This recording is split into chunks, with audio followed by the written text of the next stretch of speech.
चढ़ल था। हम तो अपन गलती का पश्चाताप जूता से मार के करते हैं।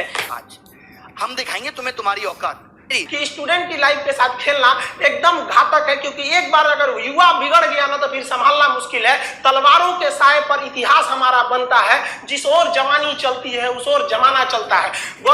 आप सबको पता है कि युवाओं के साथ कितना बुरा किया जा रहा है। वो अपनी मन की भड़ास कहां निकाले, उन सबकी मन की भड़ास मैं निकालूंगा। आज हम दिखाएंगे तुम्हें तुम्हारी औकात। मेरे प्यारे दोस्त, आपके साथ धोखा हुआ है। और धोखा क्या कि ये सरकार निकम्मी है, निकम्मी है। और जितने भी सरकार के लोग इस वीडियो को देख रहे हैं, मैं साफ साफ और सीधे शब्दों में कहना चाहता हूं कि तुम्हारी सरकार निकम्मी है, निकम्मी है। ये लिख रहा है सुसाइड करने का मन करता है। शर्म नहीं आती थोड़ी सी भी? बच्चों की ये हालत हो रखी है कि शर्म आनी चाहिए। आप देखिए, सबसे बड़ा प्रॉब्लम क्या होता है ना कि सरकार की इच्छा शक्ति है या नहीं है। हम आपको 2019 का एग्जांपल देखिए। 2019 में 55 करोड़ लोगों ने वोट दिया। ये छोटा मोटा वोट नहीं था, 55 करोड़ लोग ने वोट दिया। 1 लाख सेंटर बनाए गए वोटिंग डालने के लिए, विद पूरी सिक्योरिटी के साथ वोट डाला गया। सबका उनका पर्चा दिया गया, आप जाके वहां वोट डालिए। 55 करोड़ लोग का। लेकिन इस 2019 के इलेक्शन से जस्ट 1 महीना पहले मार्च 2019 में एक वैकेंसी निकाली गई। 90,000 रेलवे की वैकेंसी निकाली गई। लोगों को लगा कि यह वैकेंसी उनके भविष्य के लिए, लेकिन भविष्य के लिए नहीं था। यह इसलिए मार्च में निकाला गया था क्योंकि अप्रैल में इलेक्शन थे और इलेक्शन हो भी गया। 55 करोड़ लोग वोट भी दिए। अप्रैल में इलेक्शन चालू हुआ, मई में रिजल्ट आ गया, प्रधानमंत्री लोग बन गए, लोग सांसद बन के घुस गए, लोग संसद भवन के अंदर दिल्ली एकदम बढ़िया से ऐश से जी रहे हैं। लेकिन उसी वैकेंसी में इस 90,000 पोस्ट के लिए लगभग 3 करोड़ लोगों ने फॉर्म भरा था। अब रेलवे कह रही है कि हमारे पास वेंडर नहीं है, हमारे पास एग्जाम लेने की क्षमता नहीं है 3 करोड़ का, और उन 3 करोड़ लोगों ने 500-500 रुपए दिया था। तो आप गुणा कर लीजिए, उन 3 करोड़ लोगों का 500-500 रुपए कितना हो जाएंगे। अब आप जरा देखिए, जो इलेक्शन कमीशन है वो 55 करोड़ लोगों का इलेक्शन करा सकता है, लेकिन जो स्टूडेंट्स के लिए सिलेक्शन कमीशन है वो 3 करोड़ लोग का नहीं करा सकता है। तो आप कहे लिए हम लोग से पैसा मांग लिए, स्टूडेंट्स का पैसा किस लिए लिए लोग? इतने दिन का पैसा आप कहां कर रहे हैं? आपको आज तक वेंडर नहीं मिला तो किस काम के हैं? आप सामने आके कहिए ना कि हमारे पास वेंडर नहीं मिल पा रहा है, हम कैसे एग्जाम कंडक्ट कराएं। आपको जब इतनी क्षमता नहीं थी तो इलेक्शन वहां पर आप फॉर्म भराने से पहले ही रोक देते। इससे तो साफ यही पता चलता है कि जो 90,000 की वैकेंसी थी वो केवल 2019 का चुनाव को ध्यान में रख के किया गया था। और जो पहले से जो ट्रैक रिकॉर्ड आ रहा है, अगर उस हिसाब से अगर हम बात करें तो ये जो 90,000 रेलवे की वैकेंसी है ये 2024 के इलेक्शन तक जाके ये उसको फाइनल किया जाएगा। यानी अब हिंदुस्तान में एक ट्रेंड बन चुका है कि एक वैकेंसी से आप दो एकदम बढ़िया से चुनाव जीत सकते हैं। बिहार में भी देख लीजिए, पिछली दरोगा की वैकेंसी का एग्जाम कब होगा कोई पता नहीं, लेकिन नया वैकेंसी आ गया है। क्यों? क्योंकि बिहार में चुनाव आ गया है। अब पिछला क्लियर नहीं हुआ, ये कर लीजिए। ये वाली भी उम्मीद रखिए कम से कम 24 तक हो जाएगा। अब लड़का हम लोग से पूछता है कि सर आप पढ़ा दिए, सिलेबस कंप्लीट हो गया, ये बताइए सर जो पढ़ा रहे हैं हम लोग का एकदम मोटिवेशन गिर गया है, सर रिवीजन भी करने का मन नहीं करता है, ये सोच के कि एग्जाम होगा भी नहीं होगा। 2018 की सीजन की बात करते हैं। नोटिफिकेशन आया मई में 2018 में, मई 2018 में आया। बच्चे ने जनवरी 2018 से तैयारी शुरू किया होगा कम से भी कम। ऑनलाइन एग्जाम जो एप्लीकेशन है वो 5 मई से भरा गया। प्रीलिम का पेपर हो गया, मेंस का पेपर हो गया 11 सितंबर 2019 को। बहुत बढ़िया बात है, बच्चे खुश हैं। उसके बाद डिस्क्रिप्टिव का पेपर हो, महिमा सुनिए, 29 दिसंबर को। आज तक डिस्क्रिप्टिव के रिजल्ट का पता नहीं है। पूरा साल बीतने को तैयार हो गया। भगवान जाने कब सीपीटी टेस्ट होगा, कब डॉक्यूमेंट वेरिफिकेशन आएगा और कब ज्वाइनिंग होगी। एक नौकरी पाने के लिए 4-4, 5-5 साल इंतजार करना पड़ रहा है। आपका एग्जाम का रिजल्ट तो बहुत जल्दी आ जाता है, आपके काम के मुद्दे तो 1 हफ्ते में निमट जाते हैं, और बच्चे यहां पे 4-4, 5-5 साल तक एक नौकरी पाने के लिए जूझ रहे हैं। और वो आंदोलन करते तो पुलिस उन पे लट्ठे बरसाती है, उनको भगा देते वहां से। मैं एक और बात दिखाता हूं, आप देखिए railway exam NTPC group D का 1 मार्च 2019 को नोटिफिकेशन आता है। बम्पर वैकेंसी आते 90,000 से ज्यादा, लगभग 1 लाख वैकेंसी आती है।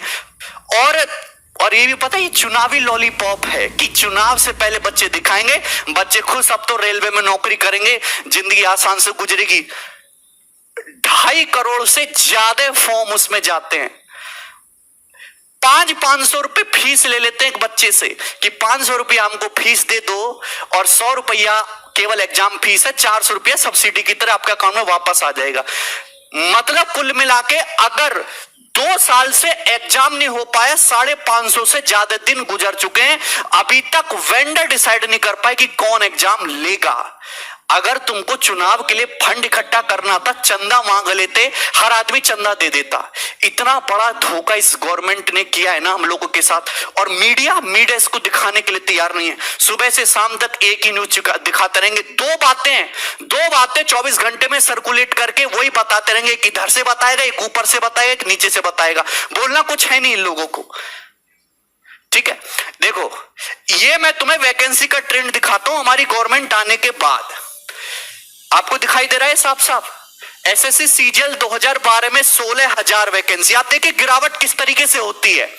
13 में 16,114, 2014 में आते ही 15,000, 2015 में 8500, 16 में 10,000, 17 में 8,000, 11,000 और ये 8,000।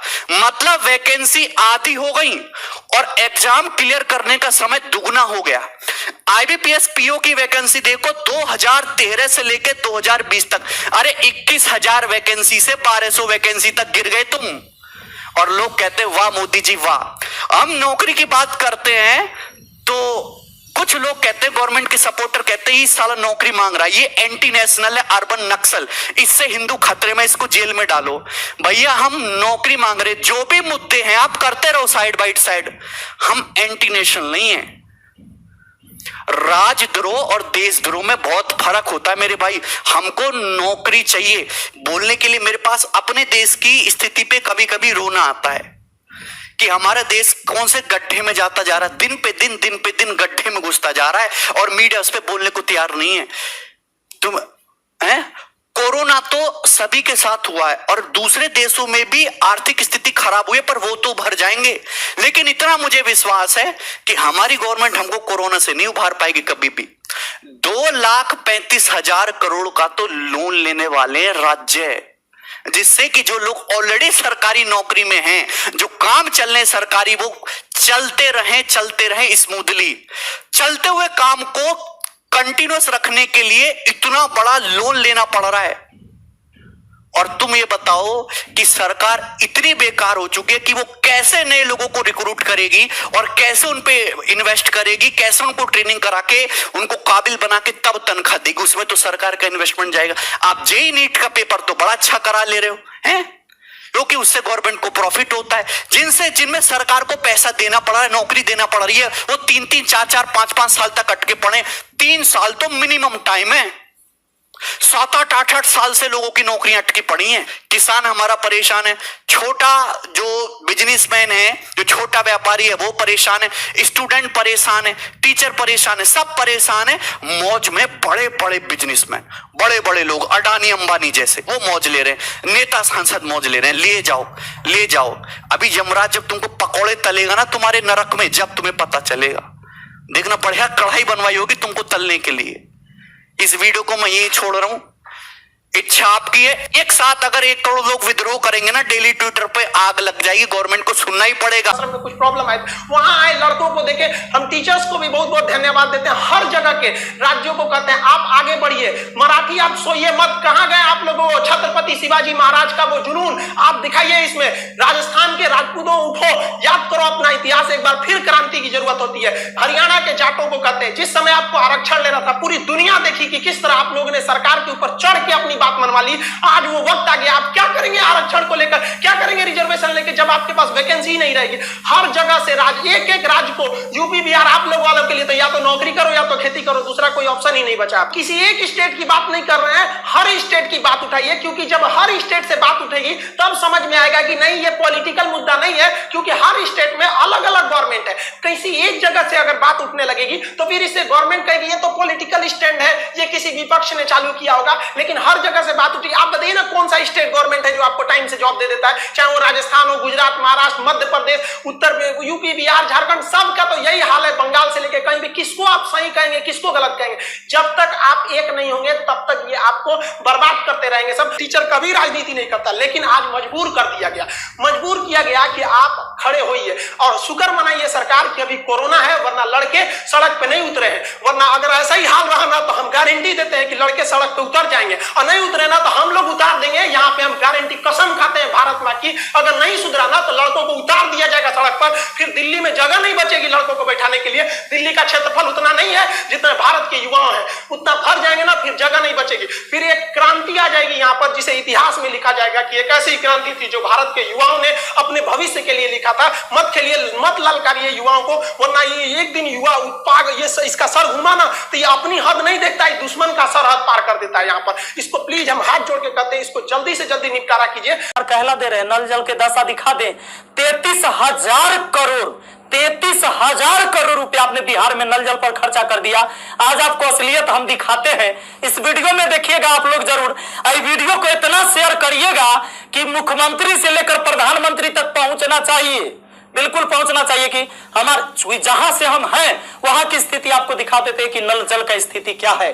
बेरोजगारी तो भैया आपने ऐसी पहुंचा दिया है यहाँ पर कि लोग अब कुछ करने लायक नहीं है। आप अगर आत्मनिर्भर बनाना था, खिलौना बनाना ही था, ये कहला पढ़वा रहे, शुरू से खिलौने बनवाते। कहला 500 रुपया लेके फॉर्म भरवा लिए, आप 2 साल में 9 अरब आप ब्याज कमा लिए। प्रभु क्षमा कीजिए, प्रभु इस पर कोई उपाय कीजिए, वरना आपकी तख्ता पलट जाएगी। और सारे विद्यार्थी जितने भी छात्र हैं, मैं आप सबसे अपील करता हूं, इस वीडियो को शेयर करिए, जितना ज्यादा शेयर हो।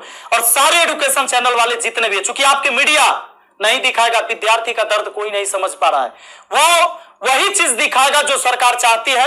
हमारे सारे भाई बंधु जितने भी वाईफाई स्टडी एग्जामपुर है, अभिनव शर्मा है, राकेश यादव सर है, जितने भी लोग हैं जो भी वीडियो बना रहे हैं बहुत अच्छा कर रहे हैं, सभी को हाथ जोड़कर तहे दिल से मैं धन्यवाद देना चाहूंगा। क्योंकि ये विद्यार्थी जो बेरोजगार है ना, उसी के वजह से हमारा रोजगार है, यही बात सच्चाई है। और इसीलिए हम इनके लिए लड़ेंगे, चाहे जो हो जाए। धरना प्रदर्शन होगा, पूरे देश में धरना प्रदर्शन होगा। और जहां ये 2.5 करोड़ विद्यार्थी सड़क पर उतर गया तो सुन लीजिए, ये बिहार से लेकर दिल्ली तक हिलेगा, ये बात निश्चित है। एक साथ हम हैं, सबके साथ है। सारे छात्र आंदोलन करने के लिए तैयार रहिए। एसएससी टाइम से एग्जाम नहीं लेती है। एक तो आप वैकेंसी ही कम निकालते हैं, अब वैकेंसी कम निकालते हैं तो जो निकालते हो ओकर तो कम से कम एग्जाम ले लीजिए, सही से रिजल्ट ले लीजिए, सही से रिजल्ट दीजिए और एग्जाम सही से ले लीजिए, टाइम से ले लीजिए। एक शेड्यूल बना दीजिए, जैसे मैट्रिक का एग्जाम होता है, 12th का एग्जाम होता है कि इस महीने में होगा, इस महीने में रिजल्ट होगा, उसी तरह एसएससी का भी एग्जाम होना चाहिए, रेलवे का भी एग्जाम होना चाहिए। आपको जितने सीट पर लेना है, लेकिन इसका एक टाइम फिक्स होना चाहिए। कितने इस महीने में एग्जाम होगा, इस महीने में रिजल्ट आएगा, इस महीने तक ज्वाइनिंग होगा, ताकि अंधेरे में लोग ना जिए। हे प्रभु, ये पाप लगेगा अगर इस युवाओं के साथ गरीब के बच्चा ना जनरल कंपटीशन के तैयारी करता है, आर्मी के तैयारी करता है, गरीब के बच्चा जाता है। कम से कम एकरा साथ इतना अन्याय न कीजिए। ये पाप का घड़ा भर चुका है। मैंने अपने सर पर जूता मारा है। अगर वोट मांगने मेरे एरिया में यही हम जूता मारेंगे आप लोग को, ये बात पक्का कह देते हैं। आई वीडियो शेयर होना चाहिए। आप सबको इस बात के लिए मैं कहना चाहूंगा कि आप शेयर करिए, इस वीडियो को पहुंचाइए, जहां तक हो सके इसको पहुंचना चाहिए। और हर व्यक्ति आपसे हाथ जोड़कर विनती है कि हल्ला बोल ये नारा लगाइए और सब लोग पहुंचाइए, सब लोग वीडियो बनाइए, जितने भी एजुकेशन से जुड़े हुए हैं। क्योंकि कोई मीडिया वाला आपको दिखाने वाला ये नहीं है। और बस यही बात कहना चाहेंगे और जल्दी आग के तरह इस वीडियो को फैलाइए। और ज्यादा कुछ नहीं बोलेंगे। बेरोजगारी इतना बढ़ गया है कि आप सब कुछ समझ ही रहे।